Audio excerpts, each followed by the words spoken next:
حضرت طلحہ ابن عبداللہ ابن عوف فرماتے ہیں، حضرت طلحہ ابن عبداللہ ابن عوف فرماتے ہیں کہ ہمارے علاقے میں ایک جنازہ، ایک میت ہو گئی، اس میت میں مجھے شرکت کرنے کا موقع ملا۔ میں نے عبداللہ ابن عباس کو جنازے کی نماز پڑھاتے ہوئے دیکھا، میں نے عبداللہ ابن عباس کے پیچھے جنازے کی نماز پڑھی۔ سنیے، میں نے عبداللہ ابن عباس کے پیچھے جنازے کی نماز پڑھی۔ طلحہ ابن عبداللہ ابن عوف کہتے ہیں صلیت خلف ابن عباس رضی اللہ عنہما، ہم نے جنازے کی نماز پڑھی کس کے پیچھے؟ ابن عباس، عبداللہ ابن عباس کے پیچھے۔ تو عبداللہ ابن عباس نے جنازے کی نماز میں کیا پڑھا؟ فقرأ بفاتحۃ الکتاب، جنازے کی نماز میں سورہ فاتحہ کو پڑھا۔ بخاری کی حدیث ہے، عبداللہ ابن عباس نے جنازے کی نماز میں سورہ فاتحہ پڑھا۔ اچھا، ان کو کیسے معلوم؟ طلحہ ابن عبداللہ کو؟ اس کا مطلب یہ ہے کہ انہوں نے زور سے پڑھا ہے۔ جنازے کی نماز دو طریقے سے پڑھی جاتی ہے، سن لیجئے۔ ایک طریقہ تو یہ ہے اللہ اکبر، اس کے بعد میں آپ جو ہے آہستہ پڑھ لیں۔ جنازے کی نماز میں ثنا نہیں ہے، ایک بات یاد رکھیے گا، جنازے کی نماز میں ثنا نہیں پڑھی جائے گی، سبحانک اللہم وبحمدک وتبارک اسمک، یہ نہیں ہے۔ اللہ اکبر، الحمدللہ رب العالمین الرحمن الرحیم مالک یوم الدین ایاک نعبد و ایاک نستعین اہدنا الصراط المستقیم صراط الذین انعمت علیہم غیر المغضوب علیہم ولا الضالین۔ یہ سورہ فاتحہ، اس کے بعد ایک سورت اور، کوئی بھی آپ اس کو پڑھیں گے۔ اس کی دو شکلیں، یا تو آپ آہستہ پڑھیں یا زور سے پڑھیں، دونوں جائز ہیں، دونوں جائز ہے۔ لیکن یہاں جو شکل بتائی ہے طلحہ ابن عبداللہ نے، وہ کیا بتائی ہے کہ میں نے ان کے پیچھے پڑھی تو عبداللہ ابن عباس نے سورہ فاتحہ کو پڑھا۔ تو ان کو کیسے معلوم کہ سورہ فاتحہ پڑھا؟ ان کو تبھی معلوم ہوا ہے جب انہوں نے زور سے پڑھا ہوگا، جب زور سے پڑھا تو ان کو معلوم۔ صلیت خلف ابن عباس رضی اللہ عنہما علی جنازۃ فقرأ بفاتحۃ الکتاب، تو انہوں نے سورہ فاتحہ کو زور سے پڑھا۔ جب نماز پڑھا کر فارغ ہوئے، جنازہ پڑھا کر فارغ ہوئے، تو سب ایک دوسرے کا چہرہ دیکھنے لگے۔ مطلب ان کے علاقے میں آہستہ پڑھی جاتی تھی، اس گاؤں میں آہستہ پڑھنے کا رواج تھا۔ اللہ اکبر، آہستہ پڑھ دیا، ساری دعائیں آہستہ پڑھنے کا رواج تھا۔ لیکن عبداللہ ابن عباس نے آج جو پڑھائی اس گاؤں میں، تو انہوں نے زور سے پڑھا دی، تو ایک دوسرے کا منہ دیکھنے لگے۔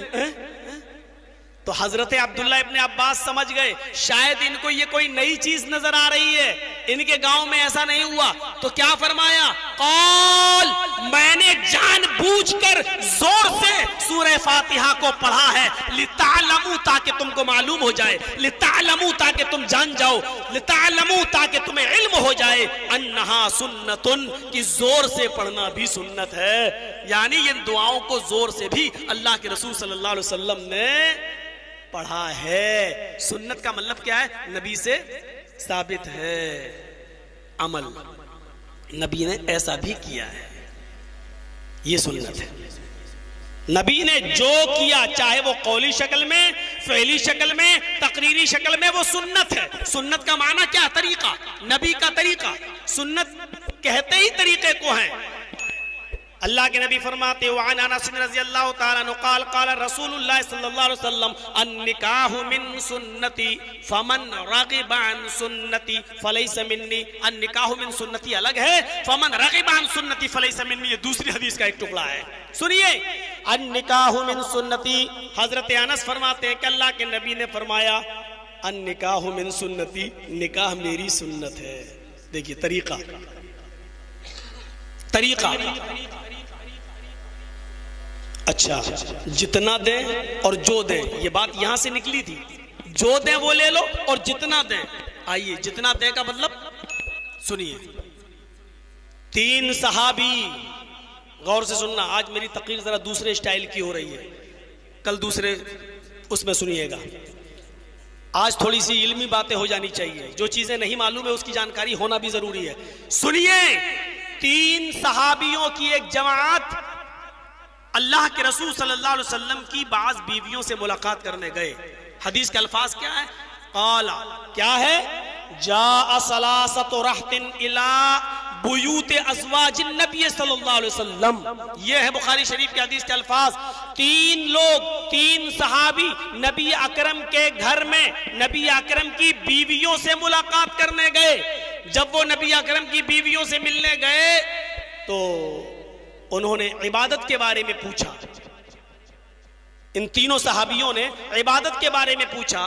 بتائیے تو اللہ کے رسول کتنا پڑھتے تھے, نماز کتنی, رات میں کتنا جاگتے تھے, دن میں کتنا سوتے تھے, کتنا جاگتے تھے, عبادت کتنی کرتے تھے, روزے کتنے رکھتے تھے. تو آپ کی بیویوں نے بتا دیا اتنا سوتے تھے, اتنا جاگتے تھے, اتنا کھاتے تھے, اتنا روزہ رکھتے تھے, اتنا افطار. پورا یہ لوگ سب باہر آ گئے, بات چیت کر کے باہر آ گئے. حدیث کے الفاظ ہے کانہم تقالوہا, ان کو کم لگا. یہ صحابی تھے, ان کو کم لگا. کہاں نبی کہاں ہم, اللہ کے رسول تو جنتی ہیں, بخشے بخشائے ہیں, وہ تو جنت میں جائیں گے. آپ اگر عبادت کم بھی کریں تو چلے گا, ہمیں تو اور زیادہ عبادت کرنا چاہیے. اوہ دیکھیے کیا وسوسہ ڈالا گیا ان کے دل میں, دماغ میں. نبی نے جو کیا یا کرتے ہیں وہ تو جنتی ہیں, وہ تو بخشے بخشائے ہیں, وہ تو اللہ کے رسول. تو ان کے دماغ میں کیا آیا, نبی تو جنتی ہیں, ہمیں تو نبی سے زیادہ عمل کرنا چاہیے. تو 3 صحابیوں کی رائے الگ الگ ہو گئی. ایک صحابی کیا کہتے ہیں, اے سنو, آج کے بعد میں دن بھر روزہ رکھوں گا, کبھی نہیں چھوڑوں گا. ڈیلی پر ڈے ہمیشہ روزہ رکھوں گا, کبھی چھوڑوں گا ہی نہیں. دوسرے صحابی کہتے ہیں یار دن تو نے لے لیا, میں رات بھر عبادت کروں گا, کبھی نہیں چھوڑوں گا. آج کے بعد سوؤں گا ہی نہیں, رات بھر عبادت ہی عبادت کروں گا. دیکھیے ایک نے کیا کہا, میں دن بھر روزہ رکھوں گا, اصوم النہار ولا اترکو ابدا, میں ہمیشہ روزہ رکھوں گا اور کبھی نہیں چھوڑوں گا. دوسرے نے کیا کہا, اصلی اللیل, رات بھر نماز پڑھوں گا, کبھی نہیں چھوڑوں گا, ہمیشہ جاگوں گا, رات بھر نماز ہی پڑھتا رہوں گا. تیسرے صحابی بولے اچھا تم دن میں روزہ رکھو گے, تم رات بھر نماز پڑھو گے, تو میں کیا کسی چھوٹے باپ کا بیٹا ہوں؟ تو صحابہ نے تم کیا کرو گے؟ بولے میں رات میں نماز پڑھوں گا اور دن میں روزہ بھی رکھوں گا. وَأَعْتَزِلُ النِّسَاءَ, بیوی سے بھی الگ رہوں گا, کبھی اس کے پاس ہی نہیں جاؤں گا. لیجئے 3 لوگوں کی 3 قسم کی باتیں آ گئیں. اچھا ایمانداری کے ساتھ بتائیے, ان لوگوں نے اچھا ہی کام کرنے کے لیے تو کہا تھا, کوئی غلط کام تو تھا نہیں. بھائی دن بھر روزہ رکھوں گا, کبھی نہیں چھوڑوں گا, کام تو اچھا ہی تھا نا. دوسرے نے کہا میں رات بھر نماز پڑھوں گا, کبھی نہیں سوؤں گا, اچھا ہی تو کام تھا. ہمارے معظم پور لکھی پور والوں کی طرح پورا رات بھر کیرم بورڈ تو نہیں کھیلیں گے, اس میں تو نہیں لگتے رہتے. رات بھر نماز پڑھنے کی تو بات کہی تھی انہوں نے. اور تیسرے نے کیا کہا, میں رات میں نماز بھی پڑھوں گا, دن میں روزہ بھی رکھوں گا, اور بیوی کے قریب نہیں جاؤں گا. عورت چل کھانا پکانے تک رہے بس.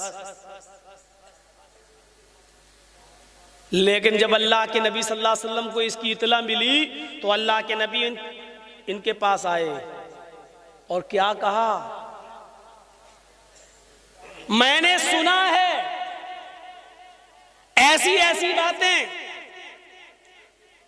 انتم الذی قلتم کذا و کذا, کیا وہ تم ہی لوگ ہو جو یہ بول رہے تھے؟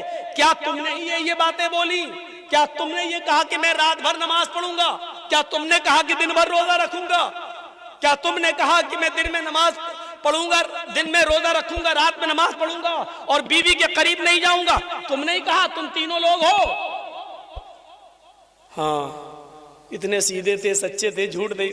ہاں کہا تو ہم نہیں ہے. اب اللہ کے نبی نے جو جملے کہے وہ سنو. دن بھر روزہ رکھو گے, رات بھر نماز پڑھو گے, بیوی کے قریب نہیں جاؤ گے. کتنی بیوی ہیں؟ ایک. کہا میری 11. تم اللہ سے زیادہ ڈرتے ہو یا میں؟ نہیں, آپ ہی زیادہ ڈرتے ہیں. تمہیں اللہ کا خوف زیادہ ہے یا مجھے؟ نہیں اللہ کے رسول آپ کو ہے. تم دین کے بارے میں زیادہ معلومات رکھتے ہو یا میں؟ نہیں اللہ کے رسول آپ. تو سنو،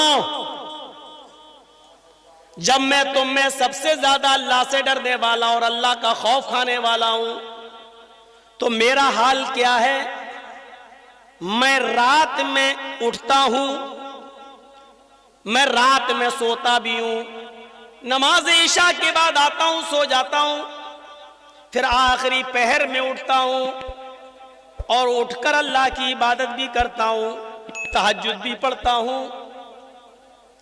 پھر میں کبھی رات میں سوتا ہوں، آدھی رات کے بعد اٹھتا ہوں تو اپنی بیوی کا حق بھی ادا کرتا ہوں. میں اپنی بیوی سے مجامعت، میاں بیوی کا، ہسبینڈ و وائف کا جو پرسنل میٹر ہوتا ہے، تعلقات قائم کرنا، میں وہ بھی کرتا ہوں اور عبادت بھی کرتا ہوں. یہ تو رہا رات کا حال. اور دن کا حال یہ ہے کہ میں کبھی روزہ رکھتا ہوں اور کبھی چھوڑتا بھی ہوں. نفلی روزے، فرض روزے مت چھوڑنے لگنا، کہیں مولانا صاحب کہہ گئے تھے. میں کبھی روزہ رکھتا بھی ہوں، کبھی چھوڑ دیتا ہوں. بعض دوسری حدیثوں میں آتا ہے، آپ نے فرمایا کہ تم مہینے میں 3 روزے رکھ لیا کرو، کیونکہ اللہ کے یہاں ایک روزے کا ثواب 10 روزے کے برابر ہے، 10 گنا ہے. اس لیے اگر تم مہینے میں 3 روزے رکھو گے تو تمہیں پورے مہینے کے روزے کا ثواب مل جائے گا. پھر آپ نے یہ نصیحت کرنے کے آیا،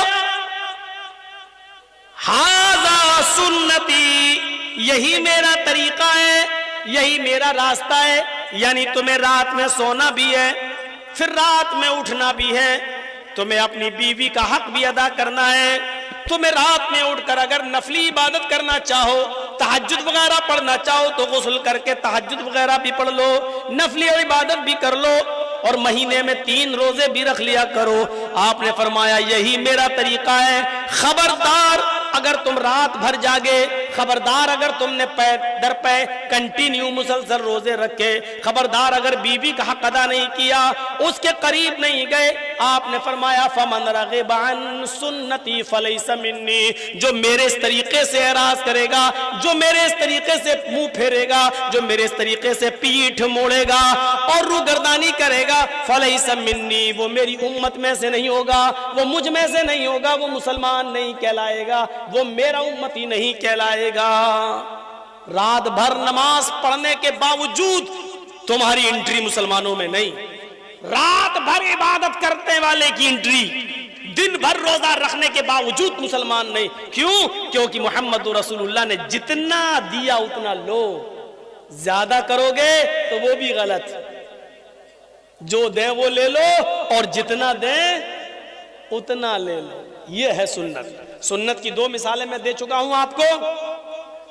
ایک تو قولی کون کون سی؟ زور امام کہے وَلَضَّالِّينَ تو تم کہو آمین. اور دوسری حدیث سورہ فاتحہ پڑھو، اس کے بغیر نماز نہیں. آئیے نبی کا عمل دکھلاؤں. عمل کیا ہے؟ وعن النعمان ابن بشیر رضی اللہ تعالیٰ عنہ قال کان رسول اللہ صلی اللہ علیہ وسلم یصوی صفوفنا اذا قمنا الى الصلاة فاذا استوینا کبر. رواہ ابو داؤد. یہ حدیث ابو داؤد کی ہے. اب دیکھیے کیا ہے. نعمان ابن بشیر فرماتے ہیں، ایک صحابی ہیں، نعمان ابن بشیر فرماتے ہیں اقامت ہوتی تھی، اللہ اکبر اللہ اکبر، اشہد ان لا الہ الا اللہ، اشہد ان محمد رسول اللہ، حی علی الصلاۃ حی علی الفلاح، قد قامت الصلاۃ قد قامت الصلاۃ، اللہ اکبر لا الہ الا اللہ. یہ اقامت جب ہوتی تھی اللہ کے رسول حجرے سے نکلتے تھے، مصلی پر کھڑے ہو جاتے تھے. جب مصلی پہ کھڑے ہو جاتے تھے تو چہرہ مقتدیوں کی طرف ہوتا تھا. ہمارے ہاں ایسا سسٹم نہیں ہے. ہمارے ہاں کیا ہوتا ہے، یہاں اقامت ہو رہی ہے اور امام صاحب پہلے سے مصلی پہ کھڑے ہیں، قبلے کی طرف چہرہ. اب مقتدی کتنی دور کھڑے ہیں امام کو کوئی مطلب نہیں. ادھر مقتدی نے کہا اللہ اکبر لا الہ الا اللہ، ادھر امام نے کہہ دیا اللہ اکبر. غلط ہے. کان رسول اللہ صلی اللہ علیہ وسلم یصوی صفوفنا اذا قمنا الی الصلاۃ، جب بھی ہم نماز پڑھنے کے لیے کھڑے ہوتے اللہ کے نبی ہماری صفیں درست فرماتے، ہماری صفوں کو درست کر دیتے، ہماری صفیں سنبھالتے۔ کوئی آگے کھڑا ہے اس کو پیچھے کرتے، آگے ایک چھڑی بھی ہوتی تھی کبھی کبھی اللہ کے رسول کے ہاتھ میں، ایسے کر دیتے تھے، پیچھے چلو۔ کوئی آگے پیچھے ہوتا تھا، آگے آؤ، کبھی اس کو پکڑ کر آگے آؤ، پیر سے پیر، ٹخنے سے ٹخنا، کاندھے سے کاندھا، سب ملا لیا، تکبیر ہو گئی، اقامت ہو گئی، ابھی آپ نے اللہ اکبر نہیں کہا، نماز نہیں پڑھائی۔ یصوی صفوفنا، کان رسول اللہ صلی اللہ علیہ وسلم یصوی صفوفنا، اللہ کے رسول ہماری صفوں کو درست فرماتے تھے۔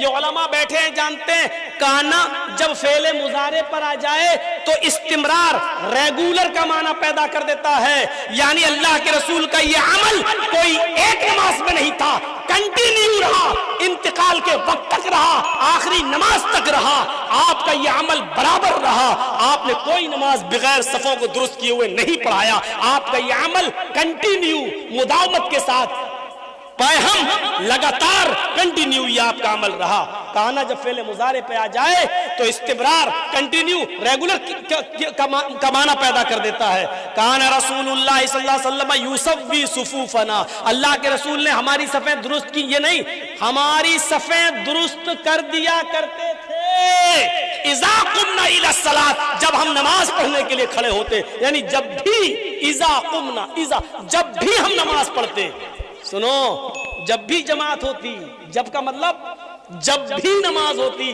تب آپ ہماری صفوں کو درست کرتے۔ امام صاحب کو تو ڈر لگا رہتا میرے مصلی پہ کوئی دوسرا قبضہ نہ کر لے۔ اللہ اکبر، اللہ اکبر، لا الہ الا اللہ، اللہ اکبر، وہ چل رہی دھڑا دھڑ راجدھانی ایکسپریس۔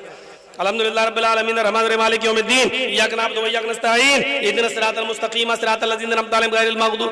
پتہ نہیں ایک ساتھ 4 منٹ میں 4 رکعت ہو جاتی۔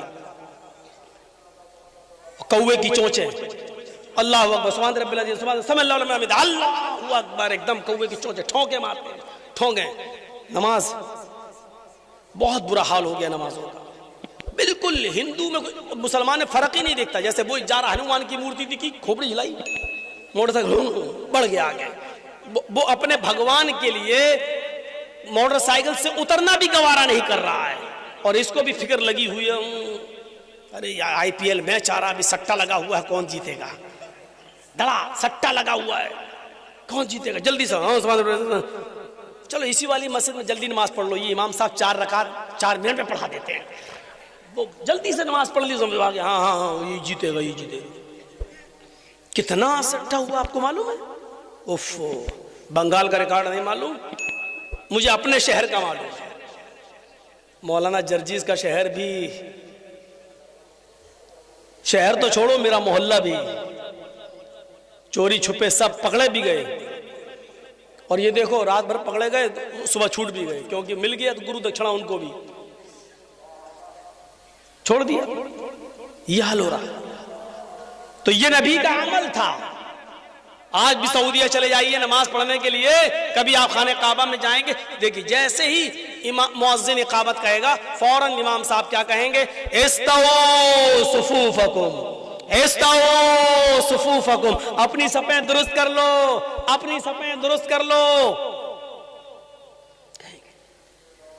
تو ہر امام کی ذمہ داری ہے جو بھی مسجد میں نماز پڑھائے کہ وہ صفیں درست کرے، دیکھے، کبھی کبھی صفوں میں ٹہلے، دیکھے کوئی آگے تو نہیں، کوئی پیچھے تو نہیں، دیکھ لے دونوں طرف برابر برابر لوگ ہیں یا نہیں، دائیں اور بائیں۔ جب امام نماز پڑھانا شروع کرے اس وقت دونوں طرف برابر برابر لوگ ہونا چاہیے، پھر جو آدمی آئے بعد میں نماز پڑھنے کے لیے اس کو دائیں طرف جانا چاہیے، پھر بعد میں جو لوگ آئیں وہ یہ دیکھیں کہ دائیں طرف زیادہ ہیں یا بائیں طرف، جہاں ان کو کم لوگ نظر آئیں پھر ان کو اس طرف جانا چاہیے، بائیں طرف، یعنی اس کو پورا کرنا چاہیے۔ بہت سے لوگ کہتے ہیں دائیں طرف ہی زیادہ ثواب ملتا، ہم یہیں جائیں گے، ہم یہیں جائیں گے، جان بوجھ کر، پتہ نہیں کسی نے کہہ دیا کہ دائیں طرف والے پر اللہ کا بہت بڑا، اب وہ دائیں طرف سب لوگ دائیں طرف جائیں گے تو امام تو یہاں چل، پتہ چلا لائن ادھر لگ گئی، ادھر کوئی ہے ہی نہیں، ادھر سب خالی پڑا رہے گا، تو آپ کو ادھر بھی پوری کرنا ہے۔ برابر برابر ہونا ہے، برابر برابر. اذا قمنا الى الصلاۃ فاذا استوینا، جب ہم بالکل درست ہو جاتے، جب ہماری صفیں بالکل سیدھی ہو جاتی، کبرا، تب اللہ کے نبی فرماتے اللہ اکبر، تب کہتے اللہ اکبر. صفوں کی درستگی نماز کی درستگی ہے. صفوں کی کا مکمل ہونا نماز کا مکمل ہونا ہے. صفوں کے بیچ اگر آپ نے جگہ چھوڑ دی تو شیطان وہاں سے گزرتا ہے. کتنی مرتبہ یہ ساری چیزیں آپ کو بتائی جائیں. چلیے یہ ہو گئی. آؤ عمل ہو گیا. اب ایک ایسی حدیث سنانے جا رہا ہوں، بڑا اچھا لگے گا آپ کو، سنیے گا. بہت سے جھگڑے ختم بھی ہو جائیں گے اس حدیث کے بعد. کبھی کبھی آپ نے دیکھا ہوگا فجر کی نماز پڑھنے جب ہم کسی مسجد میں جاتے ہیں تو جماعت ہو رہی ہوتی ہے، اللہ اکبر، پیچھے کچھ لوگ جلدی سے سوچتے ہیں کہ پہلے 2 سنت پڑھ لو، کیونکہ فجر کی نماز کے بعد سنت نہیں ہے. فجر کی نماز کے بعد کوئی نماز ہی نہیں، تو ہم فجر کی نماز ابھی ہماری سنت ہی نہیں پڑھی ہم نے، تو کیا کرتے ہیں، امام تو نماز پڑھا رہا ہے، وہ کھڑے ہو گئے، اللہ اکبر، جلدی سے سنتیں پڑھ لی، جماعت میں شامل ہو گئے. غلط ہے طریقہ.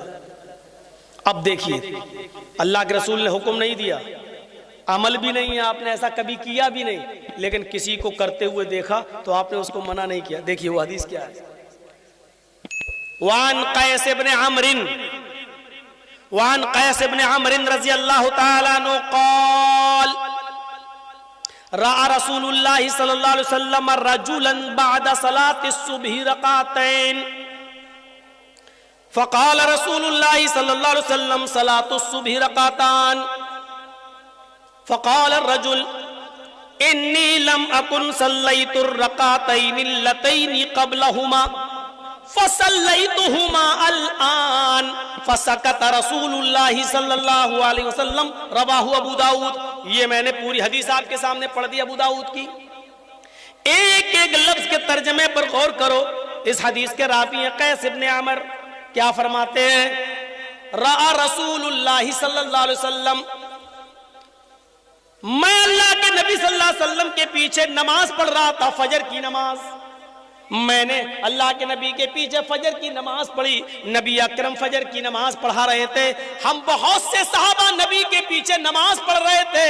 رأى رسول اللہ، جب نماز پڑھا دیا آپ نے، سلام پھیر دیا، ایک صحابی آئے ہوں گے، ایک صحابی آئے اور انہوں نے دیکھا جماعت کھڑی ہے. ہوتا ہے بہت سے لوگوں کو پیشاب پائخانے میں دیر ہو جاتی ہے تو وہ مسجد میں کبھی دیر سے پہنچتے. تو ایک صحابی آئے، وہ دیر سے آئے. جب دیر سے آئے تو انہوں نے دیکھا جماعت کھڑی ہے، اللہ کے نبی نماز پڑھا رہے ہیں، تو وہ جماعت میں شریک ہو گئے. جماعت میں شریک، انہوں نے سنت نہیں پڑھی، جماعت میں شریک ہو گئے.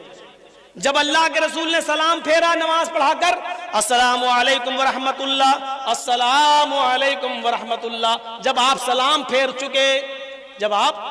پھیر چکے، تو سلام پھرنے کے بعد آپ کی عادت ہوتی تھی مقتدیوں کی طرف، نمازیوں کی طرف اپنا چہرہ کرنے کی. آپ نے نمازیوں کی طرف اپنا چہرہ کر لیا. اب کیا دیکھا، نماز تو ہو گئی. جماعت میں سے ایک آدمی، ایک صحابی اٹھے اور الگ جا کر وہ پھر نماز کی نیت باندھ لی، اللہ، اور انہوں نے 2 رکعت پڑھ لی. اللہ کے رسول دیکھ رہے ہیں میرے پیچھے انہوں نے نماز پڑھی فجر کی، اور فجر کے بعد کوئی نماز نہیں. میں نے کہہ دیا تھا کہ لا صلاۃ بعد الفجر، فجر کے بعد کوئی نماز نہیں. انہوں نے میرے پیچھے تو فجر کی نماز پڑھ لی. جب فجر کے بعد کوئی نماز ہی نہیں تو یہ کون سی نماز پڑھ رہے ہیں؟ لیکن نماز پڑھتے وقت تک نہیں بولا اللہ کے نبی نے. جب وہ نماز پڑھ چکے تب اللہ کے نبی نے ان کو بلایا، ادھر آؤ میرے پاس. تو وہی حدیث ہے، رأى رسول اللہ صلی اللہ علیہ وسلم رجولا. قیس ابن عمر کہتے ہیں کہ اللہ کے رسول صلی اللہ علیہ وسلم نے ایک آدمی کو دیکھا، بعد صلاۃ الصبح رکعتین، صبح کی فجر کی 2 رکعت نماز نبی کے پیچھے پڑھنے کے بعد اس نے 2 رکعت الگ سے نماز پڑھی. بعد میں اس نے 2 رکعتیں ادا کر لی. جب وہ 2 رکعت پڑھ چکا تو اللہ کے نبی نے اس کو بلایا، ادھر آؤ. جب وہ آیا، اللہ کے نبی صلی اللہ علیہ وسلم کے پاس قریب بیٹھ گیا تو اللہ کے نبی نے پوچھا، صلاۃ الصبح رکعتان، صبح کی نماز تو 2 رکعت ہے، یعنی فرض نماز 2 رکعت ہے، وہ تم میرے پیچھے پڑھ چکے ہو. یہ بعد میں تم نے کون سی نماز پڑھی تھی؟ یہ بعد میں تم نے کیا پڑھا؟ تو جانتے ہو صحابی نے کیا کہا؟ سنیے. اور اس صحابی کے جواب پر نبی کا عمل کیا تھا، نبی نے کیا کہا، یہ سنیے. جب اللہ کے نبی صلی اللہ علیہ وسلم نے اس صحابی سے پوچھا کہ یہ بعد میں 2 رکعت کون سی تھی، تو انہوں نے کہا انی لم اکن صلیت الرکعتین اللتین قبلہما.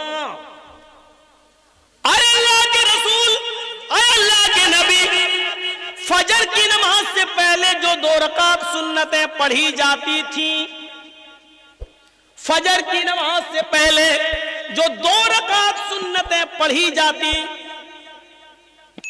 وہ میں نہیں پڑھ سکا. قضاء حاجت وغیرہ میں دیر ہو گئی، وضو بنا کر گھر سے آیا، سوچا کہ 2 رکعت سنتیں پڑھوں گا. مسجد میں داخل ہوا تو نماز جماعت کھڑی تھی. میں نے جماعت چھوڑنا ترک نہیں کیا، میں نے جماعت سے الگ ہو کر سنتیں پڑھنا گوارا نہیں کیا، میں جماعت میں شامل ہو گیا.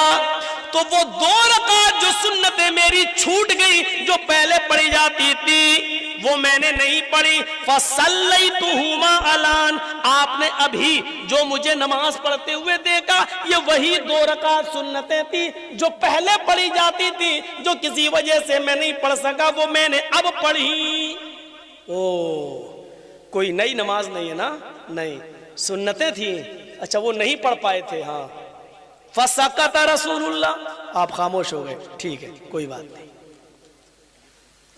آپ نے کبھی فجر سے کے بعد سنت نہیں پڑھی، آپ نے کبھی ایسا کیا بھی نہیں، آپ نے ایسا کرنے کا حکم بھی نہیں دیا، لیکن اس صحابی نے ایسا کیا اور آپ نے اس کو ایسا کرتے ہوئے دیکھا. اس کے جواب پر آپ خاموش ہو گئے. فسکت رسول اللہ، اللہ کے رسول خاموش ہو گئے. یہ اس بات کی دلیل ہے کہ اگر فجر کی جماعت ہو رہی ہے تو کوئی پیچھے اگر سنتیں پڑھتا ہے تو وہ ایک لغو اور ایک بیکار کام کر رہا ہے. اس کو جماعت میں شامل ہونا چاہیے، اس کو جماعت میں شرکت کرنی چاہیے. اور نماز ہو جانے کے بعد 2 رکعت نماز سنت وہ بعد میں بھی پڑھ سکتا ہے. عادت نہیں بنانا چاہیے. کبھی کبھی اگر مسجد میں سنتیں نہیں پڑھ سکا، جماعت ہو رہی ہے تو جماعت میں شامل ہو جائے، اور سنتیں چھوٹ گئی وہ بعد. اللہ کے رسول بار بار پوچھ رہے ہیں یہ کون سی نماز. اس سے یہ بھی پتا چلتا ہے کہ اللہ کے رسول کو علم غیب نہیں تھا. اگر علم غیب ہوتا تو آپ کو معلوم ہو جاتا یہ تو نماز پڑھ رہا ہے، سنتیں چھوٹ گئی، لیکن آپ کو معلوم ہی نہیں تھا. آپ نے اس کو بولا ادھر کون سی نماز تھی یہ؟ کہ اللہ کے رسول وہ چھوٹ گئی تھی. اچھا وہ تھی، ٹھیک. یہ ہے تقریری سنت. اب ہم اندازہ لگائیں، سوچیں کتنی چیزوں پر ہم عمل کر رہے ہیں.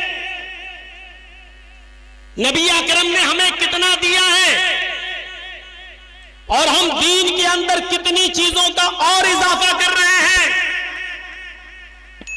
اور تعجب تو یہ ہے کہ یہ سب دین سمجھ کر کوئی نیا گھر بنوا رہا ہے. چلیے مولانا صاحب کیا ہوا، نیا گھر بنایا، دعا کر دیجیے. مولانا جرجیس 10-15 آدمیوں کے ساتھ جا رہے ہیں اور نیا گھر بن گیا، دعا کر رہے ہیں اللہ تیرے گھر میں برکت دے. اب اس گھر میں ٹی وی چلے گی، اسٹار پلس چلے گا، ناٹک دیکھا جائے گا، ساس بھی کبھی بہو تھی، صحیح ہے نا، بہو بھی کبھی ساس بھی کبھی بہو تھی. ہاں یہی صحیح. یہ سب چلے گا اس میں سیریل، لیکن مولانا صاحب کی دعا پہلے ہو گئی ہے. اب اس سیریل چاہے کتنے چلتے رہے کوئی فرق نہیں پڑے گا. مولانا سرجیت صاحب 10 آدمیوں کو لے کے دعا کرایا ہے. اب اس میں گھر کی عورتیں چاہے کتنی بیڑی کے بنڈل بنائے سب حلال. دعا جو ہو گئی، اب سب کام جائز ہو گئے.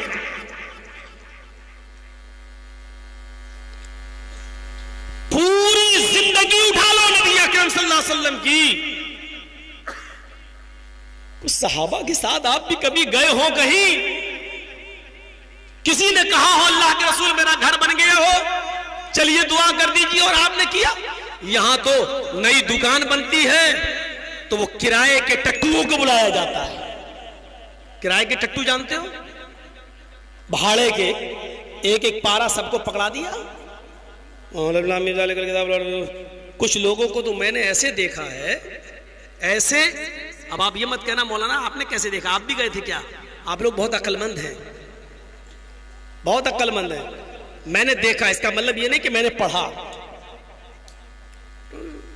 دیکھ رہا ہم دھیرے دھیرے پڑھ پا رہے، کوئی آگے 3-4 پنے الٹ دیے.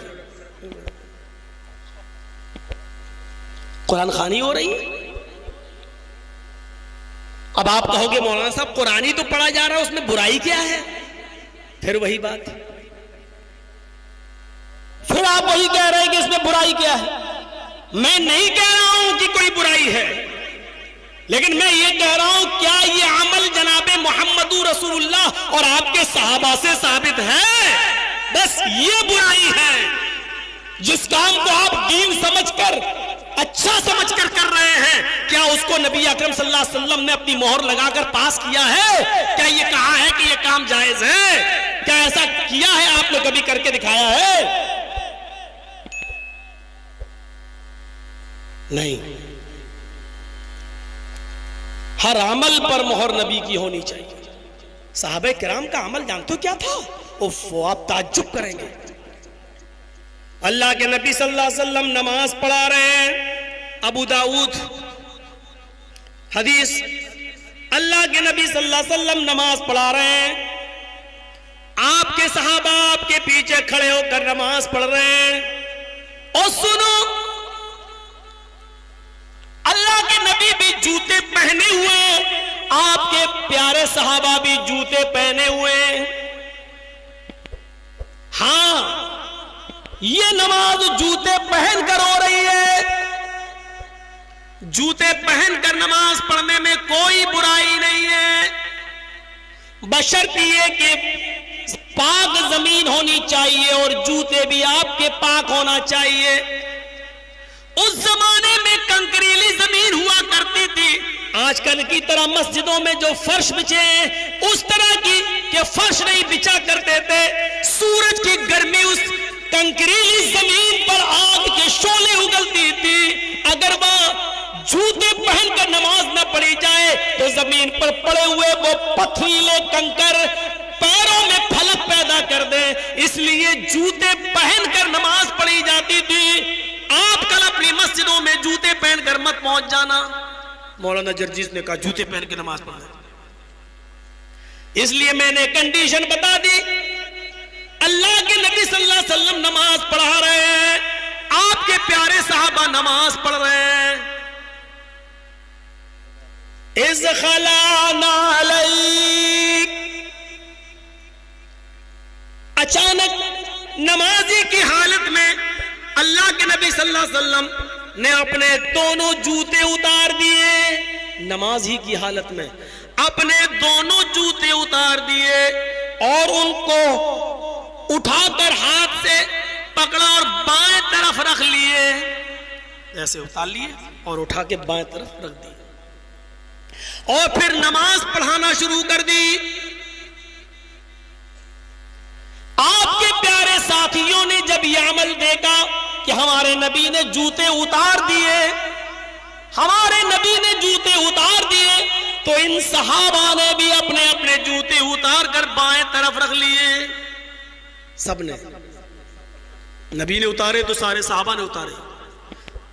جب نماز پڑھا کر سلام پھیرا، السلام علیکم ورحمت اللہ، السلام علیکم ورحمت اللہ، اور جو چہرہ مقتدیوں کی طرف کیا اللہ کے نبی نے، جوتوں کا ڈھیر لگا ہے.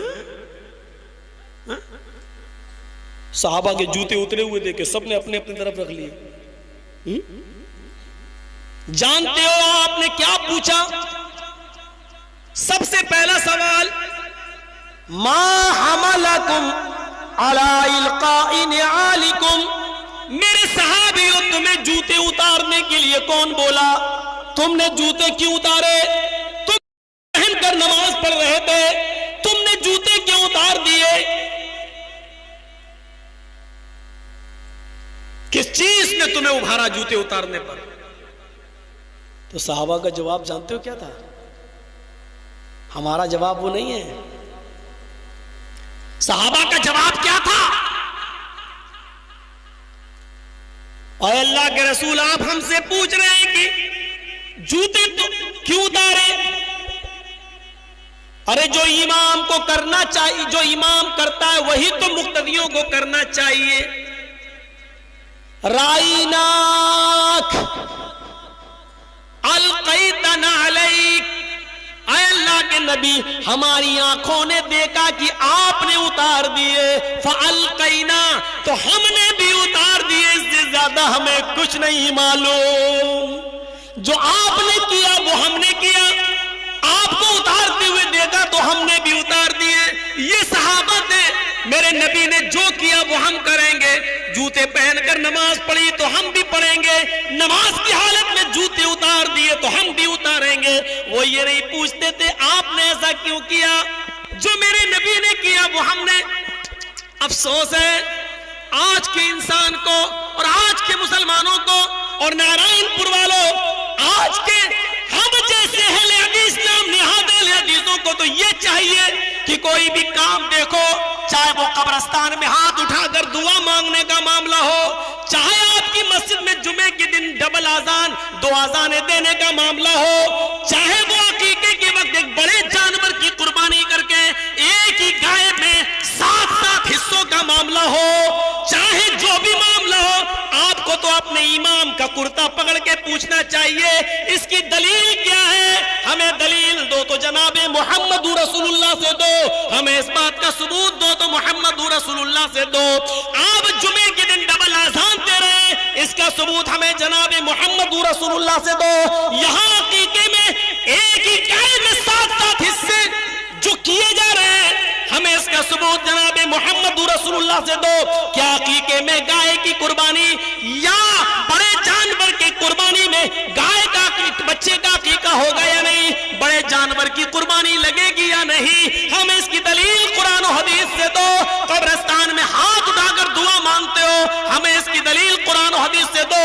جمعے کی نماز کے بعد امام ہاتھ اٹھا کر دعا کرے اور سارے مقتدی دعا میں آمین آمین کہے، ہمیں اس کی دلیل نبی اکرم کی حدیث سے دو، اللہ کے رسول کے قول و فعل سے دو. چاہیے تو یہ تھا، لیکن افسوس یہ ہے کہ آپ نے مولویوں ہی کو نشانہ بنا دیا، آپ نے ان کو ہی کہنا شروع کر دیا ایسا کرتے ہو غلط کرتے ہو. آپ کو رہنا ہے تو دعا مانگنا پڑے گی، گھر میں جانا پڑے گا، کوئی مر جائے تو اس کے گھر میں بھی جا کر دعا کرانا پڑے گی.